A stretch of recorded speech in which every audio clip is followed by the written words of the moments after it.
ನಾಸರೆ ಟಿವಿಯ ಪ್ರೇಕ್ಷಕರೇ, ನಿಮಗೆಲ್ಲರಿಗೂ ಕರ್ತನಾದ ಯೇಸುವಿನ ನಾಮದಲ್ಲಿ ವಂದನೆ. ಸತ್ಯವೇದ ಶಾಲೆ ಎಂಬ ಈ ಕಾರ್ಯಕ್ರಮದಲ್ಲಿ ಪ್ರಕಟಣೆ ಪುಸ್ತಕವನ್ನು ನಾವು ಧ್ಯಾನ ಮಾಡುತ್ತಿದ್ದೇವೆ. ಇಂದು ಪ್ರಕಟಣೆ ಪುಸ್ತಕದ 12ನೇ ಅಧ್ಯಾಯಕ್ಕೆ ನಾವು ಪ್ರವೇಶಿಸುತ್ತಿದ್ದೇವೆ. ಕಳೆದ 11 ಅಧ್ಯಾಯಗಳನ್ನು ನಾವು ಕಲಿತದರ ನಿಮಿತ್ತ ನಿಮ್ಮ ಆತ್ಮಿಕ ಜೀವಿತದಲ್ಲಿ ಅನೇಕ ವ್ಯತ್ಯಾಸಗಳು, ಮಾರ್ಪಾಟುಗಳು ಉಂಟಾಗಿದೆ ಎಂಬುದಾಗಿ ನಾನು ಪರಿಪೂರ್ಣವಾಗಿ ನಂಬುತ್ತೇನೆ. ಇಂದು ಅತಿ ಪ್ರಧಾನವಾದಂತಹ ವಿಷಯಕ್ಕೆ ನಾವು ಪ್ರವೇಶಿಸ್ತಾ ಇದ್ದೇವೆ. 12ನೇ ಅಧ್ಯಾಯ ವಿಚಿತ್ರವಾದ ಲಕ್ಷಣಗಳಿಂದ ಕೂಡಿದ ಒಂದು ಅಧ್ಯಾಯ ಎಂಬುದಾಗಿ ನಾವು ಅದರ ಪ್ರಾರಂಭದ ವಾಕ್ಯಗಳಲ್ಲಿ ಕಾಣುತ್ತೇವೆ. ನಾವು ಪ್ರಕಟಣೆ ಪುಸ್ತಕದ ಅರ್ಧ ಭಾಗಕ್ಕೆ ಬಂದಿದ್ದೇವೆ. 2ನೇ ಭಾಗ ದೊಡ್ಡ ಅದ್ಭುತಗಳಿಂದ ಆರಂಭಗೊಳ್ಳುತ್ತಾ ಇದೆ. ಕಳೆದ ತರಗತಿಯಲ್ಲಿ ನಾನು ಹೇಳಿದ ಹಾಗೆ ಪ್ರಕಟಣೆ ಪುಸ್ತಕ ಕಾಲಕ್ರಮಕ್ಕೆ ತಕ್ಕಂತೆ ಅಥವಾ ಸಮಯ ಕ್ರಮಕ್ಕೆ ತಕ್ಕಂತೆ ಕ್ರಮಬದ್ಧವಾಗಿ ಅಲ್ಲ ಬರೆದಿರುವುದು. ಯೋಹಾನನು ಕಂಡ ಆ ದರ್ಶನಗಳನ್ನು ಹಾಗೆ ಬರೆದಿಟ್ಟಿರುವುದರಿಂದ ನಡೆಯಬೇಕಾದ ಕಾಲಕ್ರಮದಲ್ಲಿ ಅಲ್ಪ ಹೆಚ್ಚು ಕಡಿಮೆ ಇದೆ ಎಂಬುದಾಗಿ ನಾವು ಅರ್ಥ ಮಾಡಿಕೊಳ್ಳಬೇಕು. 4ನೇ ಅಧ್ಯಾಯದಿಂದ 9ನೇ ಅಧ್ಯಾಯದ ತನಕ ಇರುವ ವಿಷಯಗಳು ಮಹಾಸಂಕಟ ಕಾಲದ ಕೊನೆಯಲ್ಲಿ ನಡೆಯಬೇಕಾದ ವಿಷಯಗಳಾಗಿದೆ. ಆದರೆ ಅದು ಮೊದಲು ಬರೆಯಲ್ಪಟ್ಟಿದೆ. 10ರಿಂದ 11 ಅಧ್ಯಾಯಗಳು ಅದಕ್ಕೆ ಪೂರಕವಾಗಿ ಸಮಾನವಾಗಿ ಬರೆಯಲ್ಪಟ್ಟಂತಹ ಅಧ್ಯಾಯಗಳು. ಅಂದರೆ 4ರಿಂದ 9ನೇ ಅಧ್ಯಾಯದ ತನಕ ನಡೆಯಬೇಕಾದ ಕೊನೆಯ ಘಟನಾವಳಿಗಳಿಗೆ ಪೂರಕವಾಗಿ ಬರೆದದ್ದಾಗಿದೆ 10, 11ನೇ ಅಧ್ಯಾಯ. 11ನೇ ಅಧ್ಯಾಯದಲ್ಲಿ ಕರ್ತನು ರಾಜ್ಯಭಾರವನ್ನು ವಹಿಸಿಕೊಳ್ಳುವುದಾಗಿ ನಾವು ನೋಡುತ್ತೇವೆ. ಅಂದರೆ ಅಲ್ಲಿಗೆ ಮಹಾಸಂಕಟ ಕಾಲ ಮುಕ್ತಾಯಗೊಳ್ಳುತ್ತಾ ಇದೆ. ಆದರೆ 12ರಿಂದ 19ನೇ ಅಧ್ಯಾಯದ ತನಕ ನಾವು ವೀಕ್ಷಿಸುವಾಗ ಆ ಅಧ್ಯಾಯಗಳು ನಮ್ಮನ್ನು ಮತ್ತೆ ತಿರುಗಿ ಮಹಾಸಂಕಟ ಕಾಲದ ವಿವಿಧ ಘಟನಾವಳಿಗಳಿಗೆ ಕರೆದುಕೊಂಡು ಹೋಗ್ತಾ ಇದೆ. ಅಂದರೆ 4ರಿಂದ 9 ಅಧ್ಯಾಯಗಳು ಮಹಾಸಂಕಟ ಕಾಲದ ಟೈಮ್ ಲೈನ್ ಸಮಯ ಮಿತಿಯನ್ನು ಸೂಚಿಸುವಾಗ 12ರಿಂದ 19ನೇ ಅಧ್ಯಾಯ ಮಹಾಸಂಕಟ ಕಾಲದ ಸ್ವಭಾವವನ್ನು ಸೂಚಿಸುವಂಥದ್ದಾಗಿದೆ. ಒಬ್ಬ ಭಕ್ತನು ಇದರ ಕುರಿತಾಗಿ ಹೇಳಿರುವುದು 4ರಿಂದ 9ನೇ ಅಧ್ಯಾಯ ನಾವು ಟೆಲಿಸ್ಕೋಪಿನಿಂದ ನೋಡುವುದಾದರೆ 12ರಿಂದ 19ನೇ ಅಧ್ಯಾಯದ ತನಕ ಮೈಕ್ರೋಸ್ಕೋಪಿನಿಂದ ನಾವು ನೋಡಬೇಕು. ಮಹಾಸಂಕಟ ಕಾಲದ ಕುರಿತಾದ ಅನೇಕ ಸಣ್ಣ ಸಣ್ಣ ಸಂಗತಿಗಳು ಮೈಕ್ರೋಸ್ಕೋಪಿನಲ್ಲಿ ನೋಡುವ ಹಾಗೆ ನಾವು ಇನ್ನೂ 12ನೇ ಅಧ್ಯಾಯದಿಂದ 19ನೇ ಅಧ್ಯಾಯ ತನಕ ನೋಡಲಿಕ್ಕಿದ್ದೇವೆ. ಆದ್ದರಿಂದ ನೀವು ಇದನ್ನು ಕಲಿಯುವಾಗ ನಿಮಗೆ ಕನ್ಫ್ಯೂಷನ್ ಆಗಬಾರ್ದು. ಯೋಹಾನು ಕಂಡ ಅದೇ ದರ್ಶನವನ್ನು ಹಾಗೆ ಬರೆದಿರುವುದರಿಂದ ಎಲ್ಲವೂ ನಡೆಯುತ್ತದೆ, ಆದರೆ ಅದರ ಕ್ರಮ ಸ್ವಲ್ಪ ವ್ಯತ್ಯಾಸವಾಗಿದೆ. 4ರಿಂದ 9ನೇ ಅಧ್ಯಾಯದ ತನಕ ನಾವು ಈಗಾಗಲೇ ಕಲಿತಾಯಿತು. ಮಹಾಸಂಕಟ ಕಾಲದ ಎಲ್ಲ ಘಟನಾವಳಿಗಳು ಮುಗಿದಾಯಿತು. 11ನೇ ಅಧ್ಯಾಯದಲ್ಲಿ ಯೆಹೋವನ ರಾಜ್ಯಭಾರವನ್ನು ವಹಿಸಿ ಆಯಿತು. ಮತ್ತು ಪ್ರಕಟಣೆ ಪುಸ್ತಕ ಮುಂದುವರಿಯುತ್ತಾ ಇದೆ. 12ರಿಂದ 19ನೇ ಅಧ್ಯಾಯ ತನಕ ನಾವು ಓದುವ 18ನೇ ಅಧ್ಯಾಯ ತನಕ ಓದುವ ಇನ್ನೂ ಅನೇಕ ಘಟನಾವಳಿಗಳು ನಡೀತಾ ಇದೆ. ಅದು ಈ 4ರಿಂದ 9ನೇ ಅಧ್ಯಾಯ ತನಕ ನಡೆಯಬೇಕಾದ ಘಟನಾವಳಿಗಳ ಒಂದು ಪೂರ್ಣ ವಿವರ. ಅದನ್ನು ಮತ್ತೊಂದು ಸಾರಿ ಎತ್ತಿ ಹೇಳುವಂತಹ ಘಟನೆಗಳು. ಅಲ್ಲಿ ಬಿಟ್ಟು ಹೋಗಿರುವುದನ್ನು ಇಲ್ಲಿ ಇನ್ನೂ ಸ್ವಲ್ಪ ಎನ್ಲಾರ್ಜ್ ಮಾಡಿ ಬರೆಯಲ್ಪಟ್ಟಿದೆ.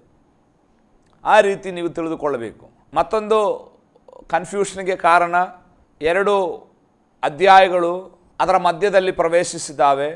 ಅಂದರೆ 7 ಮುದ್ರೆಗಳಲ್ಲಿ 6ನೇ ಮುದ್ರೆ ಮತ್ತು 7ನೇ ಮುದ್ರೆ ಹೊಡೆಯುವಾಗ ಒಂದು ಇಂಟರ್ಲೂಡ್, 6ನೇ ತುತ್ತೂರಿ ಮತ್ತು 7ನೇ ತುತ್ತೂರಿಯನ್ನು ಊದುವಾಗ ಮತ್ತೊಂದು ಇಂಟರ್ಲೂಡ್ ಬಂದಿದೆ. ಅಂದರೆ ಅಲ್ಲಿ ಮಧ್ಯಂತರವಾಗಿ ಬೇರೆ ವಿಷಯವಿದೆ. ಹೇಗೆ ಒಂದು ನಾಟಕ ನಡೆಯುತ್ತಿರುವಾಗ ಕತೆ ಮುಂದುವರಿಯುವಾಗ ಒಂದೊಂದು ಆ ನಾಟಕದ ಮಧ್ಯದಲ್ಲಿ ಕೆಲವು ತಮಾಷೆಯ ರಂಗ ಪ್ರವೇಶಿಸ್ತದೆ. ಅಂದರೆ ಈ ನಾಟಕಕ್ಕೂ ಅದಕ್ಕೂ ಯಾವುದೇ ಸಂಬಂಧ ಇರಲ್ಲ. ಅಂದರೆ ಜನರನ್ನು ಸ್ವಲ್ಪ ಆಕರ್ಷಣೆ ಮಾಡುವುದಕ್ಕಾಗಿ ಮಧ್ಯದಲ್ಲಿ ಹಾಸ್ಯ ಮಿಶ್ರಿತವಾದ ಒಂದು ರಂಗ ಬರುತ್ತದೆ. ಅದು ಒಂದು ಎಪಿಸೋಡ್ ಮುಗಿದ ಮೇಲೆ ಮತ್ತೆ ಈ ಕತೆ ಮುಂದುವರಿಯುತ್ತೆ. ಅದೇ ರೀತಿ ಇಲ್ಲಿಯೂ ಸಹ ಒಂದು ಇಂಟರ್ಲೂಡನ್ನು ನಾವು ನೋಡ್ತೇವೆ. 7ನೇ ಅಧ್ಯಾಯ ಒಂದು ಇಂಟರ್ಲೂಡ್ ಆಗಿತ್ತು, 10ನೇ ಅಧ್ಯಾಯ ಒಂದು ಇಂಟರ್ಲೂಡ್ ಆಗಿತ್ತು. ಆವಾಗ ಇದರ ಕ್ರಮವಾದಂತಹ ಫ್ಲೋ ನಷ್ಟವಾಗುವಾಗ ನಮಗೆ ಸಂಶಯ ಬರ್ತದೆ, ಇದೇನು ಇಲ್ಲಿ ಬಂದಿದೆ ಎಂಬುದಾಗಿ. ಆದ್ದರಿಂದ ಇಷ್ಟು ನೀವು ತಿಳ್ಕೊಳ್ಳಿ.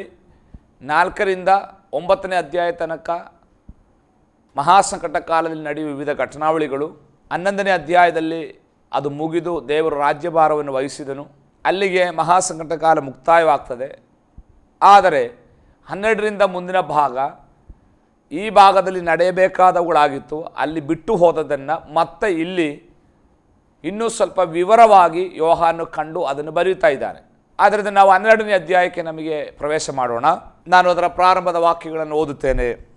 ಪರಲೋಕದಲ್ಲಿ ಒಂದು ಮಹಾಲಕ್ಷಣವು ಕಾಣಿಸಿತು. ಅದೇನೆಂದರೆ, ಸೂರ್ಯನನ್ನು ಧರಿಸಿಕೊಂಡಿದ್ದ ಒಬ್ಬ ಸ್ತ್ರೀ ಇದ್ದಳು. ಆಕೆಯ ಕಾಲುಗಳ ಕೆಳಗೆ ಚಂದ್ರನಿದ್ದನು. ಆಕೆಯ ತಲೆಯ ಮೇಲೆ 12 ನಕ್ಷತ್ರವುಳ್ಳ ಒಂದು ಕಿರೀಟವಿತ್ತು. ಆಕೆಯು ಗರ್ಭಿಣಿಯಾಗಿದ್ದು ಪ್ರಸವ ವೇದನೆಯಿಂದ ಸಂಕಟಪಡುತ್ತಾ ಕೂಗುತ್ತಿದ್ದಳು. ಪರಲೋಕದಲ್ಲಿ ವಿಚಿತ್ರವಾದಂತಹ ಕೆಲವು ಸಂಗತಿಗಳನ್ನು ಯೋಹಾನು ಕಾಣುತ್ತಿದ್ದಾನೆ. ಪರಲೋಕದಲ್ಲಿ ಸೂರ್ಯನನ್ನು ಧರಿಸಿಕೊಂಡಿದ್ದ ಒಬ್ಬ ಸ್ತ್ರೀ ಇದ್ದಳು. ಆಕೆಯ ಕಾಲುಗಳ ಕೆಳಗೆ ಚಂದ್ರನಿದ್ದನು. ಆಕೆಯ ತಲೆಯ ಮೇಲೆ 12 ನಕ್ಷತ್ರಗಳುಳ್ಳ ಒಂದು ಕಿರೀಟವಿತ್ತು. ಅಸ್ವಾಭಾವಿಕವಾದಂತಹ ಒಬ್ಬ ಹೆಂಗಸು, ಒಂದು ಸ್ತ್ರೀ. ಈ ಸ್ತ್ರೀ ಯಾರು ಎಂಬುದರಲ್ಲಿ ಅನೇಕ ಅಭಿಪ್ರಾಯಗಳಿದೆ. ಕ್ಯಾಥಲಿಕ್ ಸಭೆಯವರು ಹೇಳುವಂಥದ್ದು ಈ ಸ್ತ್ರೀ ಕನ್ಯಾ ಮರಿಯಳು, ಮೇರಿಯಾಗಿದ್ದಾಳೆ ಎಂಬುದಾಗಿ. ಅದಕ್ಕೆ ವಾಕ್ಯಕ್ಕೆ ಆಧಾರವಾಗಿ ನಮಗೆ ಯಾವ ಪುರಾವೆಗಳೂ ಇಲ್ಲ ಆಕೆ ಮೇರಿ ಎಂಬುದಾಗಿ. ಕಾರಣ, ಮೇರಿ ಪರಲೋಕಕ್ಕೆ ಏರಿ ಹೋದದ್ದಾಗಿ ಬೈಬಲ್ನಲ್ಲಿ ಎಲ್ಲೂ ಬರೆದಿಲ್ಲ. ಸಭೆ ಹೇಳುತ್ತಾ ಇದೆ ಪರಲೋಕಕ್ಕೆ ಏರಿದಳು ಎಂಬುದಾಗಿ, ಆದರೆ ಬೈಬಲ್ನಲ್ಲಿ ಮೇರಿ ಪರಲೋಕಕ್ಕೆ ಏರಿ ಹೋದದ್ದಾಗಿ ಎಲ್ಲೂ ಬರೆದಿಲ್ಲ. ಅದು POC ಬೈಬಲ್ನೂ ಇಲ್ಲ, ನಾವು ಓದುವ ಬೈಬಲ್ನಲ್ಲೂ ಇಲ್ಲ, ಯಾವ ಬೈಬಲ್ನಲ್ಲೂ ಮೇರಿ ಪರಲೋಕಕ್ಕೆ ಏರಿ ಹೋದದ್ದಾಗಿ ಇಲ್ಲ. ಯೋಹಾನು ಕಾಣುವಂತಹ ಈ ಸ್ತ್ರೀ ಪರಲೋಕದಲ್ಲಿರುವುದಾಗಿ ನಾವು ನೋಡುತ್ತೇವೆ. ಪರಲೋಕದಲ್ಲಿ ಒಂದು ವಿಚಿತ್ರ ಲಕ್ಷಣ ಕಾಣಿಸಿತು. ಅದು ಮಾತ್ರವಲ್ಲ, ಪರಲೋಕದಲ್ಲಿ ಮೇರಿ ಒಂದು ಮಗುವಿಗೆ ಜನ್ಮ ಕೊಟ್ಟದ್ದಾಗಿಯೂ ಬೈಬಲ್ ಹೇಳ್ತಾ ಇಲ್ಲ. ಈಕೆ ಪ್ರಸವ ವೇದನೆ ಪಡುತ್ತಾ ಒಂದು ಮಗುವಿಗೆ ಜನ್ಮ ಕೊಟ್ಟದ್ದಾಗಿ ನಾವು ನೋಡುತ್ತೇವೆ.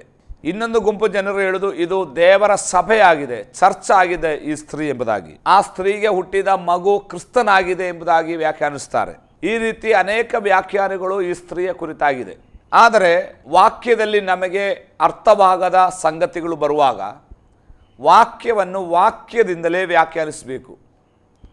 ಅಂದರೆ ಈ ರೀತಿಯಾದ ಲಕ್ಷಣ ಬೈಬಲ್ನಲ್ಲಿ ಬೇರೆ ಎಲ್ಲಾದರೂ ಇದೆಯೋ ಎಂಬುದಾಗಿ ನಾವು ಯೋಚನೆ ಮಾಡಬೇಕು. ಸೂರ್ಯ ಚಂದ್ರ ನಕ್ಷತ್ರಗಳನ್ನೊಳಗೊಂಡ ವ್ಯಕ್ತಿ ಅಥವಾ ಕುಟುಂಬ ಎಲ್ಲಾದರೂ ಇದೆಯೋ ಎಂಬುದಾಗಿ ನಾವು ಹುಡುಕಬೇಕು. ಹಾಗೆ ಹುಡುಕುತ್ತಾ ಹೋಗುವುದಾದರೆ ಹಳೆ ಒಡಂಬಡಿಕೆಯಲ್ಲಿ ನಾವು ಒಂದು ಕುಟುಂಬವನ್ನು ಕಾಣುತ್ತೇವೆ. ಆ ಕುಟುಂಬ ಯೋಸೆಫನ ಕುಟುಂಬ. ಆದಿಕಾಂಡ ಪುಸ್ತಕ 37ನೇ ಅಧ್ಯಾಯ ಅದರ 9ನೇ ವಚನದಿಂದ 11ನೇ ವಾಕ್ಯದ ತನಕ ಕಲಿಯುವಾಗ ಜೋಸೆಫನು ಒಂದು ದರ್ಶನವನ್ನು ಕಾಣುತ್ತಿದ್ದಾನೆ. ಆ ದರ್ಶನದಲ್ಲಿ ಸೂರ್ಯ ಚಂದ್ರ ಮತ್ತು ನಕ್ಷತ್ರಗಳು ಜೋಸೆಫನ ಮುಂದೆ ಅಡ್ಡ ಬೀಳುತ್ತಿದ್ದಾವೆ. ತಾನು ಕಂಡ ಈ ದರ್ಶನವನ್ನ ತನ್ನ ತಂದೆಯಾದ ಯಾಕೋಬನಿಗೆ ಜೋಸೆಫನು ಹೇಳಿದನು. ತಂದೆಯಾದ ಯಾಕೋಬನು ಜೋಸೆಫನು ಕಂಡ ದರ್ಶನ ಏನು ಎಂಬುದಾಗಿ ಬೇಗನೆ ಅರ್ಥ ಮಾಡಿಕೊಂಡನು. ಆ ದರ್ಶನದ ನಿಮಿತ್ತ ಅವನನ್ನು ಗದರಿಸಿದನು. ಕಾರಣ, ಜೋಸೆಫನು ಹೇಳ್ತಾ ಇದ್ದಾನೆ, ನಾನು ನಿನ್ನ ತಾಯಿಯು ಅಣ್ಣ ತಮ್ಮಂದಿರು ನಿನ್ನ ಮುದ್ದೆ ಅಡ್ಡ ಬೀಳುವುದಕ್ಕೆ ಬಂದೇವೋ ಎಂದು ಹೇಳಿ ಗದರಿಸಿದನು. ಅಂದರೆ ಈ ದರ್ಶನ ಜೋಸೆಫ್ ತನ್ನ ತಂದೆಗೆ ಹೇಳಿದಾಗ ತಂದೆಯಾದ ಯಾಕೋಬನಿಗೆ ಒಂದು ಸಂಗತಿ ಅರ್ಥವಾಯಿತು. ನಕ್ಷತ್ರ ನಾನಾಗಿದ್ದೇನೆ, ಚಂದ್ರ ನನ್ನ ಹೆಂಡತಿ ಆಗಿದ್ದಾಳೆ, ನಕ್ಷತ್ರಗಳು ನನ್ನ ಮಕ್ಕಳಾಗಿದ್ದಾರೆ. ನಾನು ನಿನ್ನ ತಾಯಿಯು ಅಣ್ಣ ತಮ್ಮಂದಿರು ನಿನ್ನ ಮುಂದೆ ಅಡ್ಡ ಬೀಳಬೇಕೆಂದು ಬಂದೇವೋ ಎಂದು ಹೇಳಿದನು. ಇದರ ನಿಮಿತ್ತ ಜೋಸೆಫಿನ ಮೇಲೆ ಅಣ್ಣ ತಮ್ಮಂದಿರಿಗೆ ಹೊಟ್ಟೆ ಕಿಚ್ಚುಂಟಾಯಿತು. ಅಂದರೆ ಬೈಬಲ್ನಲ್ಲಿ ಸೂರ್ಯ ಚಂದ್ರ ನಕ್ಷತ್ರಗಳನ್ನೊಳಗೊಂಡ ಒಂದು ಕುಟುಂಬ ಯಾಕೋಬನ ಕುಟುಂಬವಾಗಿದೆ. ಅಂದರೆ ಯಾಕೋಬನಿಂದಲೇ ಇಸ್ರಾಯೇಲ್ ಎಂಬ ಹಳೆ ಒಡಂಬಡಿಕೆಯ ಇಸ್ರಾಯೇಲ್ ಯಾಕೋಬನಿಂದ ಉಂಟಾಗಿದೆ. ಯಾಕೋಬಿನ 12 ಮಕ್ಕಳಾಗಿದೆ, ಇಸ್ರಾಯೇಲ್ನ 12 ಕುಲಗಳು. ಇಸ್ರಾಯೇಲ್ನ ಮೂಲ ಪಿತೃವಾಗಿದ್ದಾನೆ ಯಾಕೋಬನು. ಅಂದರೆ ಇಲ್ಲಿ ನಾವು ಈ ಸ್ತ್ರೀಯ ಲಕ್ಷಣ ಯಾಕೋಬನ ಕುಟುಂಬಕ್ಕೆ ಬಹಳ ಹೋಲಿಕೆಯಾಗಿದೆ. ಅಂದರೆ ಸೂರ್ಯ ಚಂದ್ರ ನಕ್ಷತ್ರಗಳನ್ನು ಒಳಗೊಂಡಿರುವ ಈ ಸ್ತ್ರೀ ಇಸ್ರಾಯೇಲ್ ಎಂಬ ಜನಾಂಗ ಎಂಬುದಾಗಿ ನಮಗೆ ವಾಕ್ಯದಿಂದ ವ್ಯಾಖ್ಯಾನಿಸಿ ಕಲಿಯಬಹುದು. ಇದು ಕ್ಯಾಥಲಿಕ್ಸಿನವರು ಹೇಳುವ ಹಾಗೆ ಅಥವಾ ಬೇರೆ ಸಭೆಯವರು ಹೇಳುವ ಹಾಗೆ ಮರಿಯಳಾಗಲಿ ದೇವರ ಸಭೆಯಾಗಲಿ ಅಲ್ಲ. ಇದು ಇಸ್ರಾಯೇಲ್ ಎಂಬ ರಾಷ್ಟ್ರವಾಗಿದೆ ಎಂಬುದನ್ನು ನಮಗೆ ಕಲಿಯೋದಕ್ಕಾಗಿ ಸಾಧ್ಯ. ಇನ್ನು ಆಕೆಯು ಗರ್ಭಿಣಿಯಾಗಿದ್ದು ಪ್ರಸವ ವೇದನೆಯಿಂದ ಸಂಕಟ ಪಡುತ್ತಾ ಕೂಗುತ್ತಿದ್ದಳು. ಆಕೆ ಪ್ರಸವ ವೇದನೆ ಪಡ್ತಾ ಇದ್ದಾಳೆ. ಮೀಕನ ಪ್ರವಾದನ ಗ್ರಂಥ 5ನೇ ಅಧ್ಯಾಯ 2ನೇ ವಚನದಿಂದ ನಾವು ಓದುವಾಗ ಇಸ್ರಾಯೇಲ್ನ ಕುರಿತಾಗಿ ಇದೇ ಪದಪ್ರಯೋಗವನ್ನು ಮೀಕನು ಹೇಳುತ್ತಿದ್ದಾನೆ. ಎಫ್ರಾತದ ಬೆತ್ಲೆಹೇಮೇ, ನೀನು ಯೆಹೂದದ ಗ್ರಾಮಗಳಲ್ಲಿ ಚಿಕ್ಕವನಾಗಿದ್ದರೂ ಇಸ್ರಾಯೇಲ್ನ ಆಳತಕ್ಕೂ ನಿನ್ನೊಳಗಿಂದ ನಿನಗಾಗಿ ಹೊರಡುವನು. ಆತನ ಹೊರಡೋಣದ ಮೂಲವು ಪುರಾತನವೂ ಅನಾದಿಯೂ ಆದದ್ದು. ಹೀಗಿರಲು ಪ್ರಸವ ವೇದನೆ ಪಡತಕ್ಕವಳು ಮಗನನ್ನು ಹೆರುವವರೆಗೂ ನನ್ನ ಜನರು ಶತ್ರು ವಶವಾಗಿರುವಂತೆ ಮಾಡುವೆನು. ಇದು ಇಸ್ರಾಯೇಲ್ನೇ ಕುರಿತಾಗಿ ಮೀಕನು ಪ್ರವಾದನೆ ಮಾಡುತ್ತಾ ಇದ್ದಾನೆ. ಎಫ್ರಾತದ ಬೆತ್ಲೆಹೇಮ್ ಎಂಬ ಸ್ಥಳದಲ್ಲಿ ಯೆಹೂದದ ಅರಸನಾದ ಯೇಸು ಹುಟ್ಟಿದನು. ಅಲ್ಲಿ ಪ್ರಸವ ವೇದನೆ ಪಡುವುದು ಇಸ್ರಾಯೇಲ್ ಎಂಬ ರಾಷ್ಟ್ರ. ಆದ್ದರಿಂದ ಇಲ್ಲಿ ಕಂಡಂತಹ ಈ ಸ್ತ್ರೀ ಸೂರ್ಯನನ್ನು ಧರಿಸಿಕೊಂಡು ಕಾಲುಗಳ ಕೆಳಗೆ ಚಂದ್ರನಿದ್ದ, ತಲೆಯ ಮೇಲೆ ನಕ್ಷತ್ರಗಳನ್ನು ಹೊತ್ತುಕೊಂಡ ಈ ಸ್ತ್ರೀ ಇಸ್ರಾಯೇಲ್ ಎಂಬ ರಾಷ್ಟ್ರ. ಆಕೆ ಒಂದು ಮಗುವನ್ನು ಹೆಡೆಯುವುದಕ್ಕೋಸ್ಕರ ಪ್ರಸವ ವೇದನೆ ಪಡ್ತಾ ಇದ್ದಾಳೆ.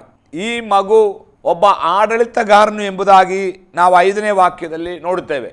ಅದರ 5ನೇ ವಾಕ್ಯಕ್ಕೆ ಬರುವಾಗ ಈ ಮಗು ಯಾರು? ಆಕೆ ಜನಾಂಗಗಳನ್ನು ಕಬ್ಬಿಣದ ಕೋಲಿನಿಂದ ಆಳಬೇಕಾದ ಒಂದು ಗಂಡು ಮಗುವನ್ನು ಹೆತ್ತಳು. ಆ ಕೂಸು ಪಕ್ಕನೆ ದೇವರ ಬಳಿಗೂ ಆತನ ಸಿಂಹಾಸನದ ಬಳಿಗೂ ಎತ್ತಲ್ಪಟ್ಟಿತು.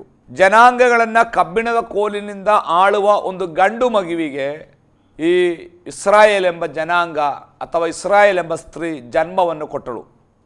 ಇಲ್ಲಿ ಈ ಮಗು ಯಾರು ಎಂಬುದರಲ್ಲಿ ಅನೇಕ ವ್ಯಾಖ್ಯಾನಗಳು ಮತ್ತೂ ಇದೆ. ಮುಖ್ಯವಾಗಿ 2 ವ್ಯಾಖ್ಯಾನಗಳು. ಒಂದು, ಇದು ಯೇಸು ಕ್ರಿಸ್ತನೆಂಬುದಾಗಿ. 2ನೇ ವ್ಯಾಖ್ಯಾನ 1,44,000 ಜನರನ್ನು ಒಳಗೊಂಡ ಒಂದು ಗುಂಪಾಗಿದೆ ಈ ಮಗು ಎಂಬುದಾಗಿ.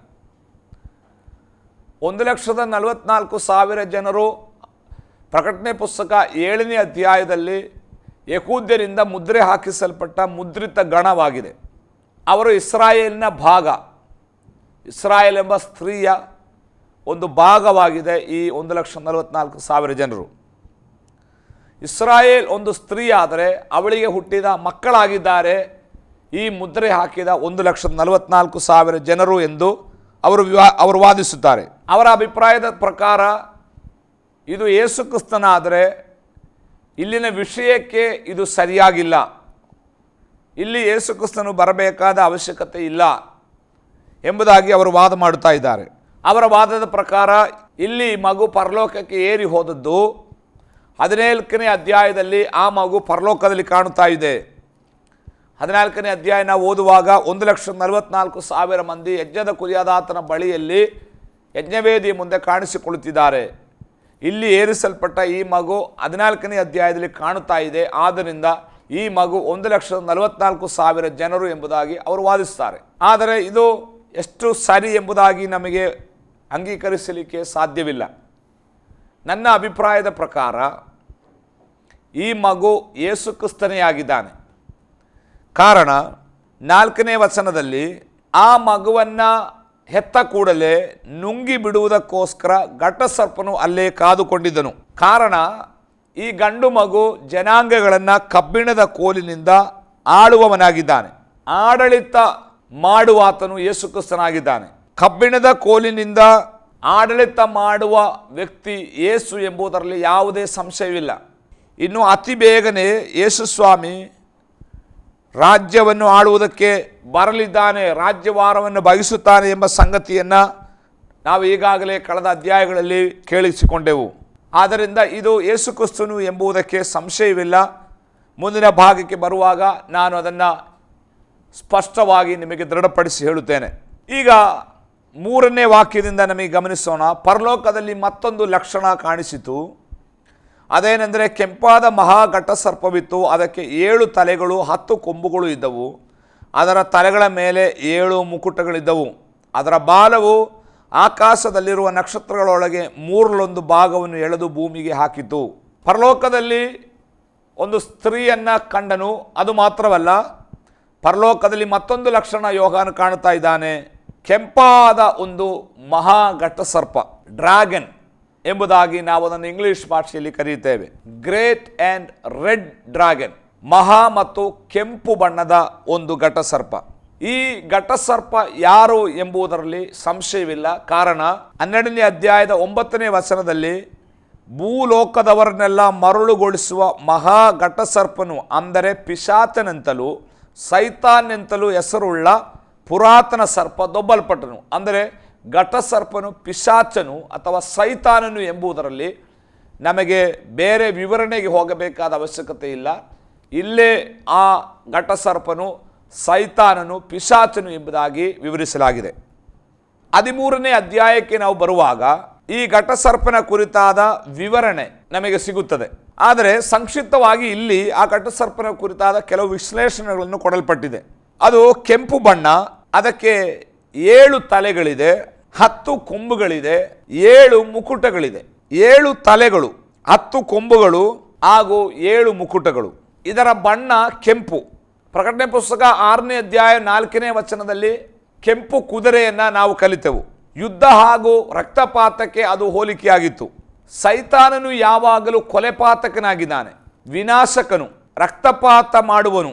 ಯೋಹಾನ ಸುವಾರ್ತೆ 8ನೇ ಅಧ್ಯಾಯ 44ನೇ ವಚನದಲ್ಲಿ ಯೇಸು ಸ್ವಾಮಿ ಸೈತಾನ ಕುರಿತಾಗಿ ಹೇಳುವಾಗ, ನೀವು ಆ ತಂದೆಯಿಂದ ಹುಟ್ಟಿದವರಾಗಿದ್ದು ನಿಮ್ಮ ತಂದೆಯ ದುರುಚ್ಛೆಗಳನ್ನು ನಡೆಸಬೇಕೆಂದಿದ್ದೀರಿ. ಅವನು ಆದಿಯಿಂದಲೂ ಕೊಲೆಗಾರನಾಗಿದ್ದು ಸತ್ಯದಲ್ಲಿ ನಿಲ್ಲಲಿಲ್ಲ. ಸೈತಾನ ಕುರಿತಾಗಿ ಸ್ವಾಮಿ ಹೇಳ್ತಾ ಇದ್ದಾನೆ, ಆತನು ಆದಿಯಿಂದಲೇ ಕೊಲೆಗಾರನಾಗಿದ್ದಾನೆ. ಸೈತಾನನು ವಿನಾಶಕನು, ಕೊಲೆಪಾತಕನು. ಆದ್ದರಿಂದಲೇ ಅವನು ಕೆಂಪು ಬಣ್ಣದಿಂದ, ರಕ್ತವರ್ಣದಿಂದ ಕಾಣಿಸಿಕೊಳ್ಳುತ್ತಿದ್ದಾನೆ. ಇವನು ಘಟಸರ್ಪನು ಎಂಬ ಹೆಸರಿನಿಂದ ತಿಳಿಯಲ್ಪಡುತ್ತಿದ್ದಾನೆ. ಅಂದರೆ ಪಿಶಾಚನು ಎಂಬುದಾಗಿ ಅದರ ಅರ್ಥ. 7 ತಲೆಗಳು ಇದಕ್ಕಿದೆ. 7 ಎಂಬ ಸಂಖ್ಯೆ ಪರಿಪೂರ್ಣತೆಯ ಸಂಖ್ಯೆ. ಎಸೆಕೇಲನ ಪ್ರವಾದನ ಗ್ರಂಥ 28ನೇ ಅಧ್ಯಾಯದಲ್ಲಿ ಸೈತಾನ ಕುರಿತಾಗಿ ನಾವು ಓದುವಾಗ, ಅಂದರೆ ಅವನು ಸೈತಾನನಾಗುವುದಕ್ಕಿಂತ ಮುಂಚೆ ಅವನು ಒಬ್ಬ ಅಭಿಷಕ್ತನಾಗಿ ದೇವರ ಉದ್ಯಾನವಾದ ಏದೇನ್ನಲ್ಲಿ ಆರಾಧನೆಗೆ ನಾಯಕತ್ವವನ್ನು ವಹಿಸಿ ಎಲ್ಲ ದೂತರುಗಳು ಅವನ ಹಿಂದೆ ನಿಂತು ಸರ್ವಶಕ್ತನಾದ ದೇವರನ್ನು ಆರಾಧಿಸುವ ಒಂದು ಕೆರೂಬಾಗಿತ್ತು. 28ನೇ ಅಧ್ಯಾಯ 12ನೇ ವಚನದಲ್ಲಿ, ನರಪುತ್ರನೇ, ನೀನು ತೂರಿನ ಅರಸನ ವಿಷಯವಾಗಿ ಶೋಕ ಗೀತೆ ಎನ್ನಿತು. ಅವನಿಗೆ ಹೀಗೆ ನುಡಿ, ಕರ್ತನಾದ ಯೆಹೋವನು ಇಂತೆನ್ನುತ್ತಾನೆ, ನೀನು ಸರ್ವ ಸುಲಕ್ಷಣ ಶಿರೋಮಣಿ, ಪೂರ್ಣ ಜ್ಞಾನಿ, ಪರಿಪೂರ್ಣ ಸುಂದರ, ದೇವರ ಉದ್ಯಾನವಾದ ಏದೆನ್ನಲ್ಲಿ ನೀನಿದ್ದಿ. ಮಾಣಿಕ್ಯ, ಪುಷ್ಯರಾಗ, ಪಚ್ಚೆ, ಪೀತರತ್ನ, ಬೇರುಳ್ಳ, ವೈಡೂರ್ಯ, ನೀಲ, ಕೆಂಪರಲು, ಸ್ಫಟಿಕ, ಈ ನವರತ್ನಗಳಿಂದ ಭೂಷಿತರಾಗಿದ್ದಿ. ನಿನ್ನಲ್ಲಿನ ಈ ರತ್ನಗಳ ಗೂಡುಗಳು, ಮನೆಗಳು ಸುವರ್ಣ ರಚಿತವಾಗಿದ್ದವು. ನಿನ್ನ ಸೃಷ್ಟಿಯ ದಿನದಲ್ಲಿ ಸಿದ್ಧವಾದವು. ನೀನು ರೆಕ್ಕೆಗಳು ನೆರಳು ಕೊಡುವ ಕೆರೂಬಾಗಿದ್ದಿ. ನಾನು ನಿನ್ನನ್ನು ದೇವರ ಪರಿಶುದ್ಧ ಪರ್ವತದಲ್ಲಿ ನೆಲೆಗೊಳಿಸಿದನು. ನೀನು ಕೆಂಡದ ಮಳೆಯಲ್ಲಿ ವಿಹಾರ ಮಾಡುತ್ತಾ ಇದ್ದಿ. ನಿನ್ನ ಸೃಷ್ಟಿಯ ದಿನದಿಂದ ನಿನ್ನಲ್ಲಿ ಅಪರಾಧವು ಸಿಕ್ಕುವ ತನಕ ನಿನ್ನ ನಡತೆ ನಿರ್ದೋಷವಾಗಿ ಕಾಣುತ್ತಿತ್ತು. ನಿನ್ನ ಮಿತಿ ಇಲ್ಲದ ವ್ಯಾಪಾರದಿಂದ ನಿನ್ನಲ್ಲಿ ಬಲಾತ್ಕಾರವು ತುಂಬಿ ನೀನು ಪಾಪಿಯಾಗಿದ್ದಿ. ಆದ ಕಾರಣ ನಾನು ನಿನ್ನನ್ನು ದೇವರ ಪರ್ವತದಿಂದ ಹೊಲಸನ್ನಾಗಿ ತಳ್ಳಿಬಿಟ್ಟೆನು. ಹೌದು, ನೆರಳು ಕೊಡುವ ಕೆರೂಬೆ, ಕೆಂಡದ ಮಳೆಯ ಮಧ್ಯದಲ್ಲಿ ನಿನ್ನ ನೆಲೆಯಿಂದ ನಾನು ನಿನ್ನನ್ನು ಕಿತ್ತು ಧ್ವಂಸ ಮಾಡುವೆನು. ಹೇಗೆ ಸೈತಾನನು ಉತ್ಪತ್ತಿಯಾದನು ಎಂಬ ಭಾಗ ಇಲ್ಲಿ ಬರೆಯಲ್ಪಟ್ಟಿದೆ. ಈತನನ್ನು ಸೃಷ್ಟಿಸಿದಾಗ ಈತನು ಸರ್ವ ಸುಲಕ್ಷಣ ಶಿರೋಮಣಿ, ಪೂರ್ಣ ಜ್ಞಾನಿ, ಪರಿಪೂರ್ಣ ಸುಂದರನಾಗಿದ್ದ. ಆದ್ದರಿಂದ ಇವನಿಗೆ 7 ತಲೆಗಳು. ಪೂರ್ಣ ಜ್ಞಾನಿ, ಪರಿಪೂರ್ಣ ಜ್ಞಾನಿ ಅಲ್ಲ, ಪೂರ್ಣ ಜ್ಞಾನಿ. ಪರಿಪೂರ್ಣ ಜ್ಞಾನಿ ದೇವರು ಮಾತ್ರವೇ. ಇವನು ಜ್ಞಾನವಿತ್ತು, ಪೂರ್ಣವಾದ ಜ್ಞಾನ ಅವನಿಗಿತ್ತು, ಆದರೆ ಪರಿಪೂರ್ಣ ಜ್ಞಾನ ಅವನಿಗಿರಲಿಲ್ಲ. ಆದ್ದರಿಂದ ತಲೆ ಅವನ ಪೂರ್ಣ ಜ್ಞಾನಕ್ಕೆ ಹೋಲಿಕೆಯಾಗಿದೆ. 10 ಕೊಂಬು ಶಕ್ತಿಗೆ ಗುರುತಾಗಿದೆ. ಇವನಿಗೆ 10 ಕೊಂಬುಗಳಿದೆ. 13ನೇ ಅಧ್ಯಾಯಕ್ಕೆ ಬರುವಾಗ ಇದರ ವಿವರಣೆ ಸಂಪೂರ್ಣವಾಗಿ ನಾವಲ್ಲಿ ಕಾಣುತ್ತೇವೆ. ಅಂದರೆ ಈತನು 10 ರಾಜ್ಯಗಳ ಶಕ್ತಿಯಿಂದ ಕೂಡಿದವನಾಗಿ ರಂಗಪ್ರವೇಶ ಮಾಡುತ್ತಾನೆ, ಕ್ರಿಸ್ತ ವಿರೋಧಿ. ಇನ್ನು 7 ಕಿರೀಟ ಅಧಿಕಾರದ ಚಿಹ್ನೆ. ಕಿರೀಟ ಅಧಿಕಾರಕ್ಕೆ ಸೂಚನೆಯಾಗಿದೆ. 2 ಕೊರಿಂಥ್ಯ ಪತ್ರಿಕೆ 4:4ರಲ್ಲಿ ಪೌಲ ಹೇಳ್ತಾ ಇದ್ದಾನೆ, ಈಗ ಈ ಲೋಕದ ಅಧಿಕಾರಿ ಸೈತಾನ್ ಆಗಿದ್ದಾನೆ, ಅವನಿಗೆ ಈಗಲೂ ಅಧಿಕಾರ ಇದೆ, ಆದರೆ ಪರಿಪೂರ್ಣ ಅಧಿಕಾರ ನಮ್ಮ ದೇವರಿಗಾಗಿದೆ. ಇವನು ಸೃಷ್ಟಿಸಿದ ದಿನದಲ್ಲಿ ಅವನಲ್ಲಿ ಹೆಚ್ಚಳ ಅಹಂಕಾರ ಉಂಟಾಗುವ ತನಕ ಅವನೊಬ್ಬ ಒಳ್ಳೆಯ ವ್ಯಕ್ತಿಯಾಗಿದ್ದ, ಒಬ್ಬ ಅಭಿಷಕ್ತನಾಗಿದ್ದ, ಅವನು ನಿರ್ಮಲನಾಗಿದ್ದ. ಆದರೆ ಅವನಲ್ಲಿ ಹೆಚ್ಚಳತನ ಉಂಟಾದಾಗ ಮಿತಿಮೀರಿದ ಅವನ ಅಹಂಕಾರದಿಂದ ಅವನು ಪಾಪಿಯಾಗಿ ಮಾರ್ಪಟ್ಟನು. ವಿಚಿತ್ರವಾದ ಒಂದು ಸಂಗತಿ ಅಂದರೆ, ಎಷ್ಟು ಅಭಿಷಕ್ತನಾದರೂ, ಎಷ್ಟು ಒಳ್ಳೆಯವನಾದರೂ, ಎಷ್ಟು ಒಳ್ಳೆಯ ಭಕ್ತನಾದರೂ ಪಾಪಿಯಾಗುವುದಕ್ಕೆ, ಕೆಟ್ಟ ದೂತನಾಗುವುದಕ್ಕೆ, ಪಿಶಾಚನಾಗುವುದಕ್ಕೆ ವರ್ಷ ಬೇಡ, ತಿಂಗಳು ಬೇಡ, ವಾರ ಬೇಡ, ದಿನ ಬೇಡ, ಗಂಟೆ ಬೇಡ, ನಿಮಿಷ ಬೇಡ, 1 ಸೆಕೆಂಡ್ ಒಳಗೆ ಒಬ್ಬ ದೇವದೂತನು ಒಬ್ಬ ದುರಾತ್ಮನಾಗುವುದಕ್ಕೆ ಸಾಧ್ಯತೆ ಇದೆ. ಒಬ್ಬ ಅಭಿಷಕ್ತನು ಸೈತಾನನ ಪಕ್ಷವಾಗಲಿಕ್ಕೆ ಗಂಟೆ ಬೇಡ, ನಿಮಿಷ ಬೇಡ, ಸೆಕೆಂಡ್ಗಳು ಸಾಕು. ನಮ್ಮ ಹೃದಯದ ಯೋಚನೆಯನ್ನು ನಾವು ಸರಿ ಮಾಡದೆ, ಹೃದಯದಲ್ಲಿ ನಾವು ಅಹಂಕಾರ ತುಂಬಲ್ಪಡುವಾಗ ನಾವು ದೇವರಿಂದ ಬಿಡಲ್ಪಟ್ಟು ನಾವು ಸೈತಾನನ ಪಕ್ಷ ಸೇರುತ್ತೇವೆ. ಒಬ್ಬ ದೇವದೂತ ದುರಾತ್ಮನಾಗಲಿಕ್ಕೆ 1 ಸೆಕೆಂಡ್ ಸಾಕು. ಆದ್ದರಿಂದ ಜಾಗರೂಕತೆ ಉಳ್ಳವರಾಗಿರ್ರಿ. ಇವನು ಸೃಷ್ಟಿಸಿದಾಗ ಪೂರ್ಣ ಜ್ಞಾನ, ಪರಿಪೂರ್ಣ ಸುಂದರ, ಅಧಿಕಾರವುಳ್ಳ ಒಂದು ಕಿರುಬಾಗಿತ್ತು. ಆದ್ದರಿಂದ ದೇವರು ಅದನ್ನು ಯಾವುದನ್ನು ಅವನಿಂದ ಕಿತ್ತುಕೊಳ್ತಾ ಇಲ್ಲ. ಈಗಲೂ ಅವನ ಕೈಯಲ್ಲಿ ಇದೆ ಅದು.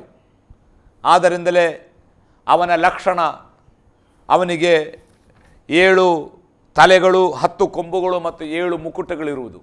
ದೇವರು ಸೃಷ್ಟಿಸಿದಾಗ ಅವನನ್ನು ಆ ರೀತಿ ಸೃಷ್ಟಿಸಿದ್ದರಿಂದ ಅದು ಈಗಲೂ ಅವನಲ್ಲಿ ಉಳಿದಿದೆ. ಅವನಿಗೆ ಅಧಿಕಾರ ಇದೆ, ಅವನಿಗೆ ಜ್ಞಾನವಿದೆ, ಅವನಿಗೆ ಶಕ್ತಿ ಇದೆ ಎಂಬುದಾಗಿ ನಾವು ಕಾಣುವುದಕ್ಕಾಗಿ ಸಾಧ್ಯ. ಈ ಘಟಸರ್ಪನ ಕೆಲಸವನ್ನು ನಾವು ನೋಡುವಾಗ, ಘಟಸರ್ಪನು ಆಕಾಶದಲ್ಲಿರುವ ನಕ್ಷತ್ರಗಳೊಳಗೆ 1/3 ಭಾಗವನ್ನು ಎಳೆದು ಭೂಮಿಗೆ ಹಾಕಿದನು. ಯೋಹಾನ್ ನೋಡುತ್ತಿರುವಾಗ 1/3 ಭಾಗವನ್ನು ಆತನು ಎಳೆದು ಭೂಮಿಗೆ ಹಾಕಿದನು. ಇದು ಯಾವಾಗ ನಡೆಯಿತು? ಅವನು ಪರಲೋಕದಿಂದ ಭೂಮಿಗೆ ಬಿದ್ದಾಗ, ಅಂದರೆ ದೇವದೂತನಾಗಿದ್ದ ಈತನು ದುರಾತ್ಮನಾಗಿ ಮಾರ್ಪಟ್ಟಾಗ ಅವನು ಒಬ್ಬನೇ ಬರಲಿಲ್ಲ. ಪರಲೋಕದಲ್ಲಿದ್ದ ಆಕಾಶದಲ್ಲಿರುವ ನಕ್ಷತ್ರಗಳೊಳಗೆ 1/3 ಭಾಗವನ್ನು ಆತನು ಎಳ್ಕೊಂಡು ಬಂದ.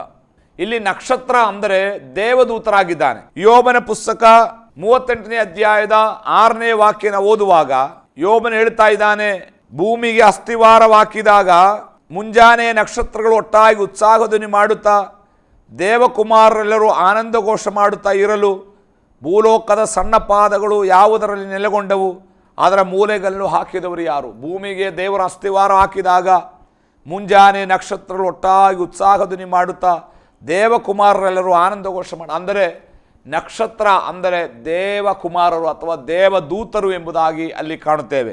ಪ್ರಕಟಣೆ ಪುಸ್ತಕ 9ನೇ ಅಧ್ಯಾಯ 1ನೇ ವಚನದಲ್ಲಿ 5ನೇ ದೇವದೂತನು ತುತ್ತೂರಿನುವುದಾಗ ಆಕಾಶದಿಂದ ಭೂಮಿಗೆ ಬಿದ್ದ ಒಂದು ನಕ್ಷತ್ರವನ್ನು ಕಂಡೆನು. ಇಲ್ಲಿಯೂ ಸಹ ನಕ್ಷತ್ರ ಆಕಾಶದಿಂದ ಬೀಳುತ್ತಾ ಇದೆ. ಇದು ದೇವದೂತನಾಗಿದ್ದ ಲೂಸಿಫರ್ ಅಥವಾ ದೇವರ ಕೆರೂಬಾಗಿದ್ದ ಒಳ್ಳೆಯ ದೂತನಾಗಿದ್ದ ಲೂಸಿಫರ್, ಅವನು ಮಿತಿಮೀರಿದ ಅಹಂಕಾರದಿಂದ ಭೂಮಿಗೆ ಬಿದ್ದ ಸಂಗತಿಯನ್ನು ನಾವು ಈ ಭಾಗದಲ್ಲಿ ಓದುತ್ತೇವೆ. ಅವನು ಭೂಮಿಗೆ ಬಂದಾಗ ಅವನಾಗಿಯೇ ಬರಲಿಲ್ಲ, ಆತನು ಇತರರನ್ನು ಎಳೆದುಕೊಂಡು ಬಂದನು. ಅಂದರೆ ಪರಲೋಕದ ದೂತರಲ್ಲಿ 1/3 ಭಾಗವನ್ನು ವಂಚಿಸಿ ಅವರನ್ನು ಸಹ ತನ್ನ ಪಕ್ಷವಾಗಿ ಮಾಡಿಸಿಕೊಂಡನು. ಅವನು ಬಿದ್ದನು, ಇತರರನ್ನು ಸಹ ಬೀಳಿಸಿದರು. ಅನೇಕರು ಈ ರೀತಿಯಲ್ಲಿ ಅವರು ಬೀಳುತ್ತಾರೆ, ಇತರರನ್ನು ಬೀಳಿಸ್ತಾರೆ. ಅವರು ಬಿದ್ದರೆ ಪರವಾಗಿರಲಿಲ್ಲ, ಅನೇಕರ ಬೀಳುವಿಕೆಗೆ ಕಾರಣರಾಗ್ತಾರೆ. ಇದು ಸೈತಾನನ ಒಂದು ಸ್ವಭಾವ. ಈ ಡ್ರಾಗನ್ನ ಅಥವಾ ಘಟಸರ್ಪನ ಕೆಲಸ ಏನೆಂಬುದಾಗಿ ನಾವು ನೋಡುತ್ತೇವೆ. ಹೆರುತ್ತಿದ್ದ ಆ ಸ್ತ್ರೀಯು ಎತ್ತ ಕೂಡಲೇ ಆಕೆಯ ಮಗುವನ್ನು ನುಂಗಿ ಬಿಡಬೇಕೆಂದು ಆ ಘಟಸರ್ಪವು ಅಲ್ಲೇ ಕಾದುಕೊಂಡಿತ್ತು. ಈ ಘಟಸರ್ಪನಿಗೆ ಒಂದು ಪ್ಲಾನ್ ಇದೆ, ಒಂದು ಪದ್ಧತಿ ಇದೆ, ಉಪಾಯವಿದೆ.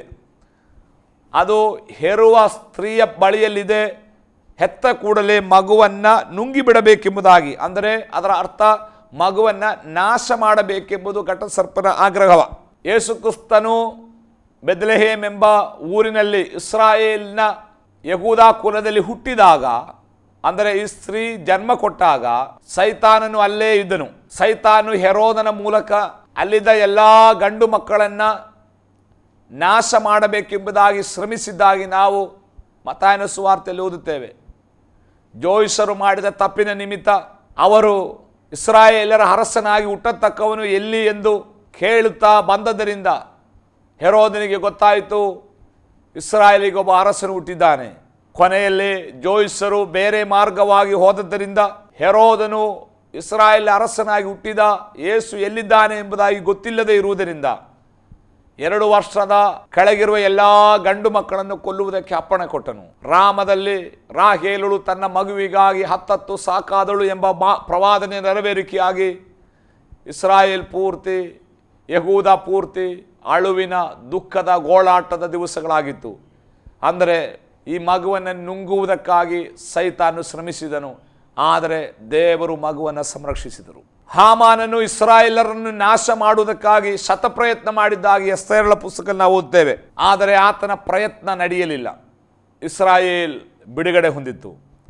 ಲೋಕದಲ್ಲಿ ಅನೇಕ ಚಕ್ರವರ್ತಿ, ಪ್ರತ್ಯೇಕವಾಗಿ ಹಿಟ್ಲರ್ ಯಹೂದ್ಯ ವಂಶವನ್ನು ನಾಶ ಮಾಡಬೇಕೆಂಬುದಾಗಿ ಪಣ ತೊಟ್ಟು ಇಳಿದವನು. ಆದರೆ ಅವನು ನಾಶವಾದದಲ್ಲದೆ ದೇವರ ಮಕ್ಕಳು ಅಥವಾ ಇಸ್ರಾಯೇಲರು ನಾಶವಾಗಲಿಲ್ಲ. ನನ್ನನ್ನು ಕೇಳುವಂತಹ ದೇವರ ಮಕ್ಕಳೇ, ಸೈತಾನನು ಮಗುವನ್ನು ನುಂಗುವುದಕ್ಕೋಸ್ಕರ ಕಾವಲಿದ್ದದ್ದಾಗಿ ನಾವು ನೋಡುತ್ತೇವೆ. ಆದರೆ ತಾಯಿ ಮಗುವನ್ನು ಹೆತ್ತ ಕೂಡಲೇ ಪರಲೋಕಕ್ಕೆ ಏರಿ ಹೋಯಿತು ಎಂಬುದಾಗಿ ನಾವು ನೋಡುತ್ತೇವೆ. ಸಿಂಹಾಸನದ ಬಳಿಗೆ ಎತ್ತಲ್ಪಟ್ಟಿತು ಎಂಬುದಾಗಿ ಓದುತ್ತೇವೆ. ಯೇಸು ಕ್ರಿಸ್ತನು ಈ ಭೂಮಿಯಲ್ಲಿದ್ದಾಗ ಅನೇಕ ಸಾರಿ ಸೈತಾನು ಯೇಸುವಿನ ನಾಶ ಮಾಡುವುದಕ್ಕೆ ಶತಪ್ರಯತ್ನ ಮಾಡಿದನು. ದೋಣಿಯಲ್ಲಿ ಮುಳುಗಿಸಿ ಕೊಲ್ಲುವುದಕ್ಕೆ ಶ್ರಮಿಸಿದನು. ಗತ್ಸಮನೆಯಲ್ಲಿ ನಾಶ ಮಾಡುವುದಕ್ಕಾಗಿ ಶ್ರಮಿಸಿದನು. ಆದರೆ ಯೇಸು ತನ್ನ ಕೃತ್ಯವನ್ನು ಮುಗಿಸಿ, ರಕ್ಷಣೆಯ ಕಾರ್ಯವನ್ನು ಮುಗಿಸಿ, ಸತ್ತು ಹೂಣಲ್ಪಟ್ಟು 3ನೇ ದಿನ ಮೃತ್ಯುಂಜಯನಾಗಿ ತಂದೆಯಾದ ದೇವರ ಬಳಿಯ ಸಿಂಹಾಸನದ ಬಳಿಗೆ ಎತ್ತಲ್ಪಟ್ಟನು. ಆದ್ದರಿಂದ ಸೈತಾನನು ಅಲ್ಲಿ ಸೋತು ಹೋದನು. ನನ್ನ ಮಾತನ್ನು ಕೇಳುತ್ತಿರುವ ಪ್ರಿಯರೇ, ಸೈತಾನನು ಯಾವಾಗಲೂ ಸೋತವನಾಗಿದ್ದಾನೆ. ಅವನು ಈಗಲೂ ಸೋತವನು, ನಾಳೆಯೂ ಸೋಲುತ್ತಾನೆ. ನೀನು ದೇವರ ಭಕ್ತನಾಗಿ ಜೀವಿಸುವ ದೇವರ ಮಗುವಾಗಿರುವುದಾದರೆ ಪೌಲನು ಹೇಳ್ತಾ ಇದ್ದಾನೆ, ನಿನ್ನ ಸೈತಾನನ್ನು ನಿನ್ನ ಕಾಲ ಕೆಳಗೆ ದೇವರು ಅತಿ ಶೀಘ್ರದಲ್ಲಿ ಹಾಕಿ ತುಳಿಯುವಂತೆ ಮಾಡುವ ದೇವರಾಗಿದ್ದಾನೆ. ಸೈತಾನು ಎಂದಿಗೂ ಜಯಿಸಿದವನಲ್ಲ, ಅವನು ಸೋತವನಾಗಿದ್ದಾನೆ. ಆದ್ದರಿಂದ ಈ ಕ್ಲಾಸನ್ನು ಕೇಳುತ್ತಿರುವ ದೇವರ ಮಗುವೆ, ನಿನ್ನ ಮೇಲೆ, ನಿನ್ನ ಕುಟುಂಬದ ಮೇಲೆ ಸೈತಾನನು ಹಾಕಿಕೊಂಡಿರುವ ಸಕಲ ಪದ್ಧತಿಗಳು ಅದು ಮುರಿಯಲ್ಪಡುತ್ತದೆ. ನಿನ್ನನ್ನು ಜಯಿಸುವುದಕ್ಕೆ ಸೈತಾನನಿಂದ ಸಾಧ್ಯವಿಲ್ಲ. ಯಾಕಂದರೆ ನಿನ್ನ ಸಂಗಡ ಇರುವಾತನು ಸೈತಾನನ್ನು ಜಯಿಸಿದವನು. ಪೌಲ ಇನ್ನೊಂದು ಕಡೆಯಲ್ಲಿ ಹೇಳುತ್ತಾನೆ, ನಮ್ಮನ್ನು ಎಲ್ಲ ಸಮಯದಲ್ಲಿ, ಎಲ್ಲ ಸ್ಥಳದಲ್ಲಿ ಜಯೋತ್ಸವದೊಡನೆ ಮೆರೆಸುವ ದೇವರಾಗಿದ್ದಾನೆ ನಮ್ಮ ದೇವರು. ಆದ್ದರಿಂದ ಜಯ ನಮ್ಮದಾಗಿದೆ. ಹೆದರಬೇಡಿರಿ, ಕರ್ತನು ನಿಮ್ಮ ಸಂಗಡ ಇದ್ದಾನೆ. ಸೈತಾನ ತಂತ್ರಗಳನ್ನು ಆತನು ನಿಮಗೆ ಪ್ರಕಟ ಮಾಡಿಕೊಡುತ್ತಾನೆ. ಪ್ರಾರ್ಥನೆ ಮಾಡಿರಿ, ಕರ್ತನು ನಿಮಗೆ ಜಯವನ್ನು ದಯಪಾಲಿಸಿಕೊಡಲು ಶಕ್ತನಾಗಿದ್ದಾನೆ. ನಮ್ಮ ಕಣ್ಣುಗಳನ್ನು ಮುಚ್ಚೋಣ, ನಮಗೆ ಪ್ರಾರ್ಥನೆ ಮಾಡೋಣ. ಪರಲೋಕದ ಒಡೆಯನೇ, ಒಳ್ಳೆಯ ಸಮಯಕ್ಕಾಗಿ ನನಗೆ ಸ್ತೋತ್ರ. ಕೇಳಲ್ಪಟ್ಟ ವಾಕ್ಯಗಳಿಗಾಗಿ ನನಗೆ ಸ್ತೋತ್ರ. ಯಾವಾಗಲೂ ನಮ್ಮನ್ನು ಜಯೋತ್ಸವವಾಗಿ ಮೆರೆಸುವ ನಿನ್ನ ಸಾನ್ನಿಧ್ಯ ನಮ್ಮ ಮೇಲೆ ಇರಲಿ. ಪ್ರಾರ್ಥನೆ ಕೇಳಿದ್ದಕ್ಕಾಗಿ ಸ್ತೋತ್ರ. ಯೇಸುವಿನ ನಾಮದಲ್ಲಿ ಬೇಡಿದ ತಂದೆ, ಆಮೇನ್. ಕರ್ತನು ನಿಮ್ಮನ್ನು ಆಶೀರ್ವದಿಸಲಿ.